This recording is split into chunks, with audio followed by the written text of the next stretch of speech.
வடக்கில் 44 பேர் வைத்தியசாலைகளில் அனுமதி. வடக்கு மக்களுக்கு முக்கிய அறிவிப்பு.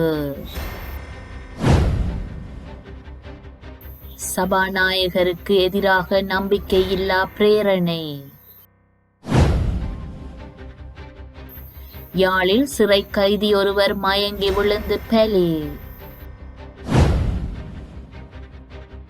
சிரியாவில் மூடப்பட்ட சிறைச்சாலைகள்.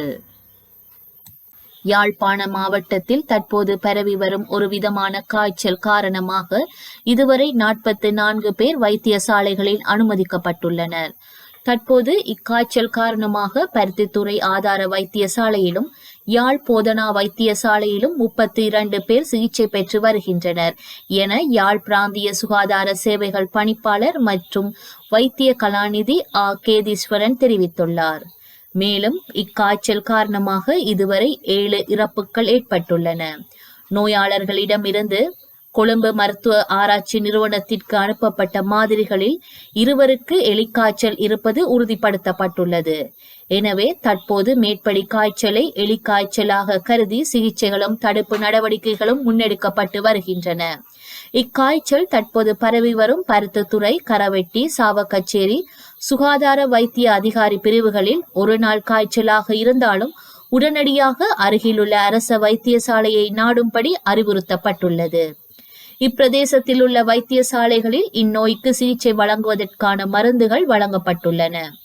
இவ்விடயம் சம்பந்தமாக சுகாதார வைத்திய அதிகாரிகளால் ஒலிபெருக்கி மூலம் பொதுமக்களுக்கு அறிவிக்கப்படுகின்றது. மேலும் பிரதேச செயலாளர்களின் உதவியுடன் கிராம மட்ட உத்தியோகத்தர்கள் மூலமாக பொதுமக்களுக்கு இவ்விடயம் சம்பந்தமாக விழிப்புணர்வு ஏற்படுத்தப்படுகின்றது. எலிக்காய்ச்சல் நோய் ஏற்படக்கூடிய ஆபத்து இலக்கானவர்களான விவசாயிகள், மீன்பிடி தொழிலாளர்கள், துப்புரவு பணியாளர்கள் போன்றவர்களுக்கு இந்நோய்க்கான தடுப்பு மருந்து வழங்குவதற்கு ஏற்பாடு செய்யப்பட்டுள்ளது. விவசாய திணைக்களத்தின் பிரதேச மட்ட உத்தியோகத்தர்களின் உதவியுடன் கிராம மட்டத்தில் விவசாயிகளுக்கு தடுப்பு மருந்துகளை வழங்கவும் ஏற்பாடு செய்யப்பட்டுள்ளது. இந்நோய் பரம்பலை ஆய்வு செய்து ஆலோசனை வழங்குவதற்காக மத்திய சுகாதார அமைச்சின் தொற்று நோய் தடுப்பு பிரிவிலிருந்து வைத்திய நிபுணர்கள் குழு ஒன்று யாழ்ப்பாண மாவட்டத்திற்கு வருகை தந்துள்ளது. அவர்கள் வைத்தியசாலைகளிலும் சுகாதார வைத்திய அதிகாரி பணிமனைகளிலும் களத்திலும் ஆய்வுகளை மேற்கொண்டு உரிய ஆலோசனைகளை வழங்க உள்ளனர். மேலும் இந்நோய்க்கு சிகிச்சை அளிப்பதற்கான ஒரு தொகுதி மருந்துகள் சுகாதார அமைச்சின் மருந்து வழங்கல் பிரிவினால் யாழ்ப்பாணம் மாவட்டத்திற்கு அனுப்பி வைக்கப்பட்டுள்ளதாக அவர் மேலும் தெரிவித்துள்ளார். வடமாகாணத்தில் நேற்று மாலை வரை 7 பேரை பலிகொண்டது எலிக்காய்ச்சல் தான் என இரத்த மாதிரி பரிசோதனை முடிவுகள் மூலம் உறுதி செய்யப்பட்டுள்ளது. இறந்தவர்கள் வடமராட்சி மற்றும் தென்மராட்சி பகுதியை சேர்ந்தவர்கள் என தெரிவிக்கப்பட்டுள்ளது. எலிக்காய்ச்சல் என்பது ஒரு பாக்டீரியாவினால் ஏற்படும் நோயாகும். இது சூறாவளி அல்லது வெள்ளத்திற்கு பிறகு மக்கள் அசுத்தமான நீரில் நடந்து திரியும் போது அல்லது அதை குடிக்கவோ குளிக்கவோ பயன்படுத்தும் போது பரவுகின்றதாக தெரிவிக்கப்பட்டுள்ளது. எனவே அது குறித்தான அறிவுறுத்தல் வருமாறு. வடக்கு மக்களே, மிக அவதானமாக இருங்கள். சுத்தமான கொதித்து ஆறிய நீரை பருகவும். குளம் குட்டைகளில் குளிக்க வேண்டாம். குளம் குட்டைகளில் இருந்து நீரை அருந்த வாய் கொப்பளிக்க வேண்டாம். கால்களில் செருப்பு அல்லது சப்பாத்துடன் நிலத்தில் சேற்று நிலத்தில் இறங்கவும். இயலுமானவரை வெள்ளத்தில் இறங்க வேண்டாம் என அதில் தெரிவிக்கப்பட்டுள்ளது. சபாநாயகர் அசோக ரன்வலவுக்கு எதிராக நம்பிக்கையில்லா பிரேரணையை கொண்டு வர தீர்மானித்துள்ளதாக பொதுஜன பெரமுன தெரிவித்துள்ளது.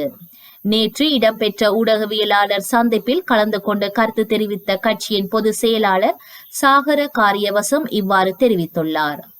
சபாநாயகர் ஆரம்பத்தில் கலாநிதி பட்டம் மற்றும் பல்வேறு பட்டங்களை பெற்றுள்ளதாக காட்டி மக்களை ஏமாற்றியுள்ளார் என அவர் மேலும் தெரிவித்துள்ளார்.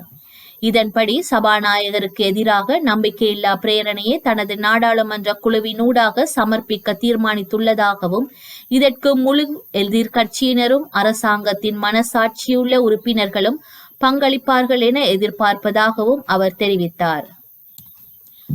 யாழ் சிறைச்சாலையிலிருந்து யாழ்ப்பாணம் நீதிமன்றத்திற்கு சிறைச்சாலை உத்தியோகத்தர்களால் அழைத்து வரப்பட்ட சிறை கைதியொருவர் மயங்கி விழுந்து உயிரிழந்துள்ளார். யாழ்ப்பாணம் நீதிமன்ற வளாகத்தில் வழக்கொன்றுக்காக அழைத்து வரப்பட்டவரே இவ்வாறு உயிரிழந்துள்ளார். நாவட்குழி ஐயனார் கோவிலடியை சேர்ந்த 40 வயதான ரத்தினசிங்கம் சந்திரகுமார் என்பவரே இவ்வாறு மயங்கி விழுந்து உயிரிழந்துள்ளார். இக்கைதி பல்வேறு குற்றச் செயல்களுடன் சம்பந்தப்பட்ட வழக்குகளில் தொடர்பு பட்டவர் என போலீசார் மற்றும் சிறைச்சாலை வட்டாரங்கள் தெரிவிக்கின்றன. உயிரிழந்தவரின் சடலம் யாழ்ப்பாணம் போதனா வைத்தியசாலையில் வைக்கப்பட்டுள்ளது. 2025ஆம் ஆண்டுக்கான வரவு செலவு திட்டத்தை தயாரிப்பதற்கான அமைச்சரவை மட்டத்திலான ஆரம்ப கலந்துரையாடலில் நேற்று போக்குவரத்து, நெடுஞ்சாலைகள், துறைமுகங்கள் மற்றும் சிவில் விமான சேவைகள் அமைச்சின் செலவு தலைப்பு கலந்துரையாடப்பட்டுள்ளது. ஜனாதிபதி அனுரகுமார திசாநாயக்க தலைமையில் ஜனாதிபதி அலுவலகத்தில் இக்கலந்துரையாடல் நடைபெற்றது. போக்குவரத்து, நெடுஞ்சாலைகள், துறைமுகங்கள் மற்றும் சிவில் விமான சேவைகள் அமைச்சர் பிமல் ரத்நாயக்க, போக்குவரத்து மற்றும் நெடுஞ்சாலைகள் பிரதி அமைச்சர் கலாநிதி பிரசன்ன குணசேன, துறைமுகங்கள் மற்றும் சிவில் விமான சேவைகள் பிரதி அமைச்சர் ஜனித ருவான் கொடித்துவாக்கு, ஜனாதிபதியின் செயலாளர் கலாநிதி நந்திக சனத்குமார் நாயக்க, நிதி அமைச்சின் செயலாளர் மஹிந்த சிறிவர்தன, போக்குவரத்து, நெடுஞ்சாலைகள், துறைமுகங்கள் மற்றும் சிவில் விமான சேவைகள் அமைச்சின் செயலாளர் சிரேஷ்ட பேராசிரியர் கபில சி.கே. பெரேரா உள்ளிட்ட அதிகாரிகள் இதில் கலந்து கொண்டனர். கிராமிய அபிவிருத்தி, சமூக பாதுகாப்பு மற்றும் சமூக வலுவூட்டுகை அமைச்சின் செலவு தலைப்பு தொடர்பிலும் இதில் கலந்துரையாடப்பட்டுள்ளது.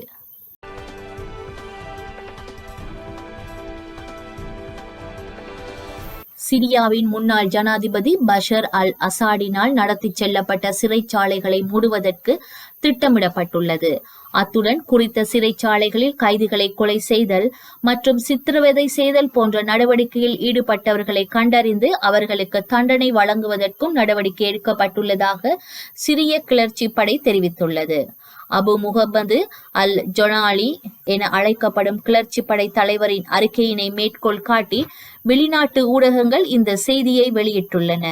சிரிய தலைநகர் டமஸ்கஸில் கிளர்ச்சியாளர்கள் மேற்கொண்ட கடுமையான தாக்குதல் காரணமாக அரசாங்க படைகள் அங்கிருந்து வெளியேறின. அத்துடன் சிரிய ஜனாதிபதி பஷர் அல் அசாடும் டமஸ்கஸை விட்டு வெளியேறி ரஷ்யாவில் தஞ்சமடைந்துள்ளார். இந்த நிலையில் மனித வதை முகாம் என்று குறிப்பிடப்படும் சைட்னயா சிறைச்சாலையிலிருந்து ஆயிரக்கணக்கான கைதிகள் கிளர்ச்சியாளர்களினால் விடுவிக்கப்பட்டுள்ளனர். போக்ரோவ்ஸ் நகரை கைப்பற்றுவதற்காக கடந்த 1 மாதத்திற்கு மேலாக ரஷ்ய படைகள் சண்டையிட்டு வருகின்றன. தற்போது நகரத்தை நெருங்கியுள்ளதாகவும் இதனால் நகரத்தை சுற்றி கடுமையான சண்டை நடைபெற்று வருகிறது எனவும் உக்ரைன் தெரிவித்துள்ளது. உக்ரைன் படைகள் மீது தாக்குதல் நடத்தும் ரஷ்ய படைகளின் 40 முயற்சிகளை முறியடித்துள்ளோம் என உக்ரைன் தெரிவித்துள்ளது. டொனஸ்க் பிராந்தியத்தை சுற்றி உக்ரைன் பாதுகாப்பை அதிகப்படுத்திய நிலையில் ரஷ்யா டொனஸ்க் பிராந்தியத்தின் அருகில் உள்ள டொன்பாஸ் பகுதியில் உள்ள நகரங்களை குறிவைத்துள்ளது. ராணுவ வீரர்கள் மற்றும் கடுமையான ஆயுதங்கள் மூலமாக உக்ரைன் போர் பாதுகாப்பை உடைத்து முன்னேற ரஷ்ய படைகள் முயற்சிகள் மேற்கொண்டு வருகின்றமை குறிப்பிடத்தக்கது. வரலாற்றில் இன்று